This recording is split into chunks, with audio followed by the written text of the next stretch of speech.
प्रिय देशवासियों, जय हिंद, जय भारत।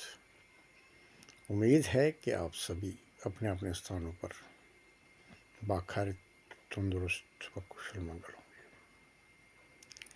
प्रिय दोस्तों, आज हम आपसे बहुत सारी बातें करना चाहेंगे।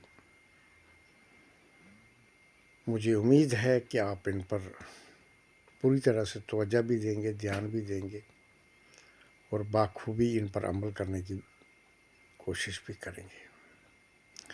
प्रिय दोस्तों, पिछले चंद महीनों से मीडिया के द्वारा, सोशल मीडिया के द्वारा, यहाँ तक कि न्यूज़ 18 के माध्यम से भी इस बात का जिक्र किया गया कि बुश, मलिका और कालके के मुताबिक 2024 जो है दीन दुनिया पे बहुत ही भारी पड़ने वाला है। यानी कि इसमें बहुत सारे तबाहियों के मंजरों की पेशन गोई की गई है। यहाँ तक कि सूर्य फ्लेयर्स यानी ऊर्जाएं जो हैं बताई गई हैं कि वो भी बहुत सारा तहस नहस करने वाली हैं। प्रिय दोस्तों, अगर देखा जाए तो कहीं तक ये बातें हकीकत भी हैं, क्योंकि जब दुनिया पर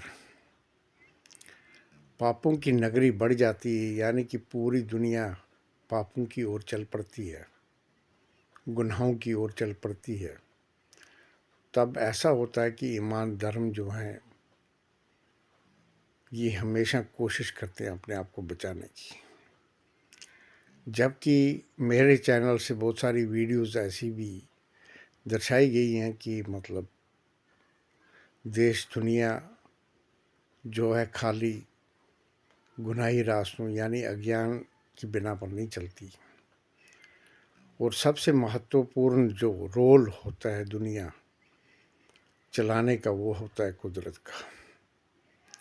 और कुदरत हर बिना पे कतई ये बर्दाश्त नहीं कर सकती कि उसके नियमों का पालन ना करके उल्लंघन किया जाए।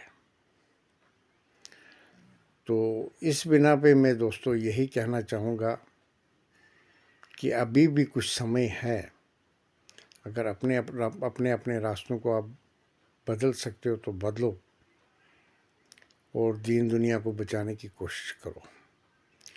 यहाँ तक कि 2013 से मैं इन आर्टिकलों को पेपरों के माध्यम से देता आया हूँ कि दुनिया के वातावरण को सुधार में अगर लाया जाए तो उसके बिना पे क्या क्या इंसान को करना चाहिए।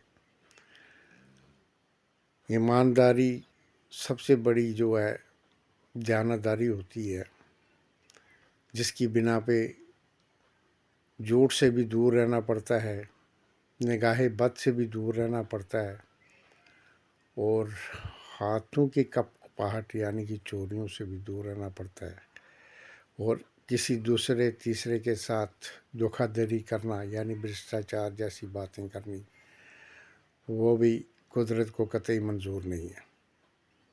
इस बिना पे सबसे पहले तो मैं इस्लामिक दोस्तों को माह मुबारक के अजीम रवायती दौर शुरू होने पे मुबारकबाद दूंगा, और मैं उम्मीद करूंगा कि हर कोई अपने ईमान को बांध के रखे, उसके नियमों पर चले, जो भी खुदावंदा ने मतलब हदायतें दी हैं उनका पालन करें, और कोशिश करें कि माह मुबारक यानी रोज़ारी में किसी किस्म की कोई गलत हरकतें ना हों। तो इस बिना पे मैं अपने सनातन धर्म से भी एक प्रार्थना करना चाहूँगा कि सबसे पहले जो ध्वज बनाए जाते हैं उन पे उन चिन्हों को ना दर्शाया जाए, जो कि हमारे पूर्वजों के साथ वाबस्ता हैं, जैसे हनुमंत बलबीरा जी हो गए, श्री रामचंद्र जी हो गए। यहाँ तक कि महाशिवरात्रि पर हमने ये भी पाया कि बहुत सारे जो परने हैं, यानी कि गले में जो बांधे मतलब डाल के चला जाता है, उन पे भोले बाबा जी की तस्वीरें चुनाई हुई थी। तो ये कतई गलत है, क्योंकि इन वस्त्रों को दोज हो या मतलब गमछे हों, कुछ भी हों, बाद में इनको हम गलत तरीन इस्तेमालात के तौर पे मतलब फेंक देते हैं। जैसे कि माता रानी की चुनरियाँ होगी, वो भी कहीं नालियों में पड़ी होती हैं, पूजन करने के बाद कहीं कहाँ पड़ी होती हैं। तो ये सनातन धर्म के लिए भी अच्छी बातें नहीं है। इसलिए अपने अपने धर्मों को वो ऊर्जा दें, वो उनका पालन करें, उनका मान सम्मान करें, ताकि देश दुनिया में कुछ सुधार हो। अगर सुधार होगा तो देश दुनिया टिकाऊ रह सकती है, अगर नहीं होगा तो फिर आप सभी जानते हो भूचालों की स्थिति क्या है, सैलाबों की क्या है, तूफानों की क्या है, और बहुत सारी ऐसी बातें हैं जो कि बार बार मैं अपने चैनल के मुताबिक से दोहरा चुका हूँ। अगर आप देखना चाहें तो एक नज़र क़यामत की ओर उसमें देखिएगा, उसमें बहुत कुछ बयां कर चुका हूँ मैं। और साथ में पितरपक्ष को देखिए, और ट्रू लाइन्स ट्रू वेज उनको सुनने की कोशिश कीजिए। कुछ न कुछ ज़रूर हासिल होगा हर किसी को, अगर आप उन पे अमल करोगे तो देश दुनिया के लिए अच्छा होगा।